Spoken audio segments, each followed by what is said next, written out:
let's talk this over. It's not like we're dead. Was it something I did? Was it something you said? Don't leave me hanging in a city so dead. Held up so high on such a breakable thread. You were all the things I thought I knew, and I thought we could be. You were everything, everything that I wanted. We were meant to be, supposed to be, but we lost it. All the memories so close to me just fade away. All this time you were pretending. So much for my happy ending. So much for my happy ending. You got your dumb friends, I know what they say. They tell you I'm difficult, but so are they. But they don't know me, do they even know you? All the things you hide from me, all the shit that you do. You were all the things I thought I knew, and I thought we could be. You were everything, everything that I wanted. We were meant to be, supposed to be, but we lost it. All the memories so close to me just fade away. All this time you were pretending. So much for my happy ending. It's nice to know that you were there. Thanks for acting like you cared, making me feel like I was the only one. It's nice to know we had it all. Thanks for watching us suffer, letting me know we were done. You was everything, everything that I wanted. We were meant to be, supposed to be, but we lost it. All the memories so close to me just fade away. All this time you were pretending. So much for my happy ending. Everything, everything that I wanted. We were meant to be, supposed to be, but we lost it. All the memories so close to me just fade away. All this time you were pretending. So much for my happy ending. So much for my happy ending. So much for my happy ending.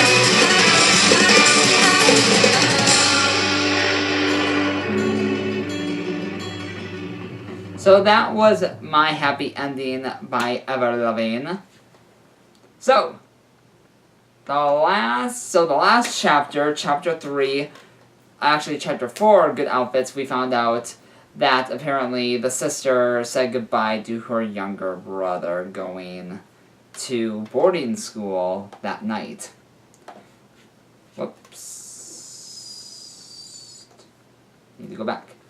Alright, so last paragraph of chapter 4, Good Outfits. She grabbed me around my waist and pulled me into a hug. She blabbed about all the things I must do because my aunt won't be around to tell me what not to do. But she told me to be careful and gave me the no sex in dorms speech, which I rolled my eyes at because that's only something I would expect from her. I hugged her back with all my strength until she yelled at me for nearly breaking her. She pulled away and quickly and sincerely said, quiet and sincerely, I'll miss you, Lobro. She smiled weakly and ruffled my hair. I smiled too because she knew I hated that and I wasn't going to do anything about it. Chapter 5, Claustrophobia and Roommate. After making a few wrong turns, I arrived at the boarding school. I sat in the parking lot for about 10 minutes, staring at the huge building. My eyes got tired from being wide for so long, so I grabbed my stuff, locked my car, and headed inside. I pushed the door open, my eyes instantly widened again. Let me just tell you, if you're a claustrophobic, you would probably immediately die in this situation. The entrance was flooding with people coming in and out, some adults, but mostly kids looking about my age. I shifted through the crowd. Through the crowd to the information desk. After waiting in a 25-minute line, I headed upstairs searching for my room number. On my way, about 10 people introduced themselves to me.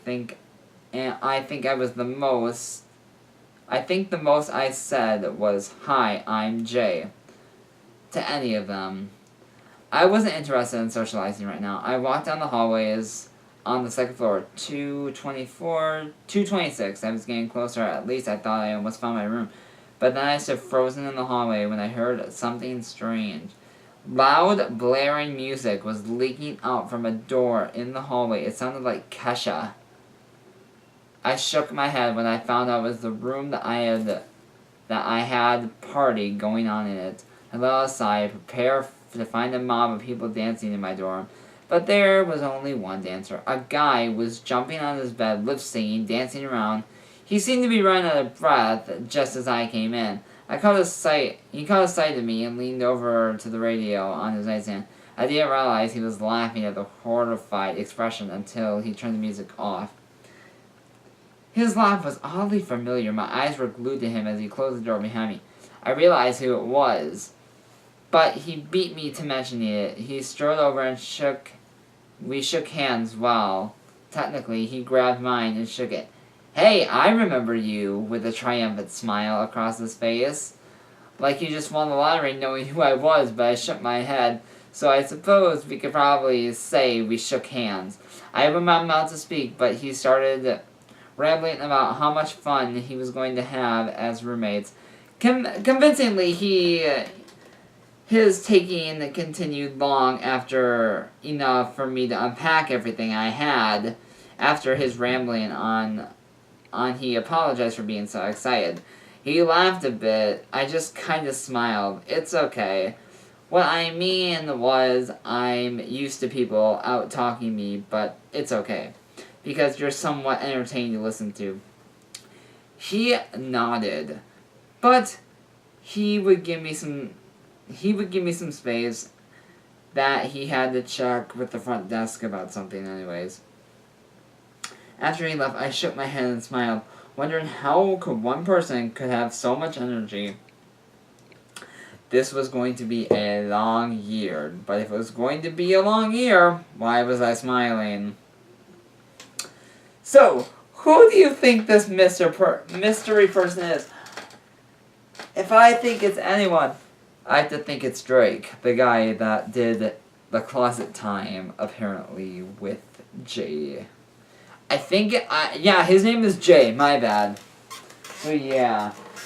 I hope you guys have a great day, and until next time, kids, okay, just ask the GSA. Mwah.